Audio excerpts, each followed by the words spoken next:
চলমান যুদ্ধ পরিস্থিতিতে নতুন চমকের ইঙ্গিত দিয়েছে ইরান। সামরিক সূত্রের বরাত দিয়ে দেশটির তাসনিম নিউজ এজেন্সি জানিয়েছে, আগামী দিনগুলোতে যুদ্ধের মোড় ঘুরিয়ে দিতে পারে এমন নতুন পরিকল্পনা হাতে নিয়েছে তেহরান। সূত্রটি দাবি করছে, যুক্তরাষ্ট্র ও ইসরায়েলের বিরুদ্ধে চলমান সংঘাতে ইরান এমন কিছু প্রস্তুতি নিয়েছে যার বাস্তবায়ন হলে বড় ধরনের প্রভাব পড়তে পারে যুদ্ধক্ষেত্রে। একই সঙ্গে মার্কিন প্রেসিডেন্ট ডোনাল্ড ট্রাম্পকে নিয়েও এসেছে কড়া মন্তব্য। ইরানের ওই সামরিক সূত্রে ভাষ্য, যুদ্ধক্ষেত্রে সামরিক বিকল্পগুলো ব্যর্থ হতে দেখেই এখন অচল অবস্থা থেকে বের হওয়ার পথ খুঁজছেন ট্রাম্প। তাদের দাবি, যুদ্ধ এখন আর কেবল সামরিক ঘাঁটিতে সীমাবদ্ধ নেই, বরং তা চলে গেছে সামাজিক যোগাযোগ মাধ্যমের মঞ্চে। এছাড়া হরমুজ প্রণালী নিয়েও উঠে এসেছে গুরুত্বপূর্ণ তথ্য।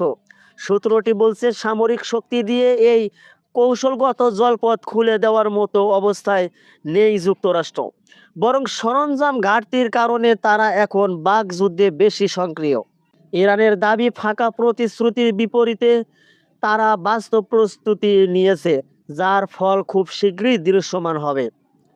তবে এসব দাবির বিষয়ে এখনও যুক্তরাষ্ট্রের পক্ষ থেকে কোনো আনুষ্ঠানিক প্রতিক্রিয়া পাওয়া যায়নি। অন্যদিকে বৈশ্বিক উত্তেজনার মাঝে নতুন করে আলোচনায় এসেছে উত্তর কোরিয়া। দেশটির নেতা কিম জং উন ঘোষণা দিয়েছেন, পারমাণবিক অস্ত্র কর্মসূচি কোনোভাবেই বন্ধ করা হবে না।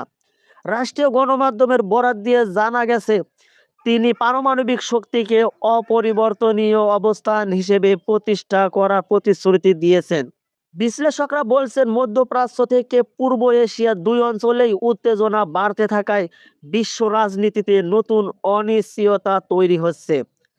পরিস্থিতি কোথায় গিয়ে দাঁড়ায় এখন সেদিকেই তাকিয়ে পুরো বিশ্ব।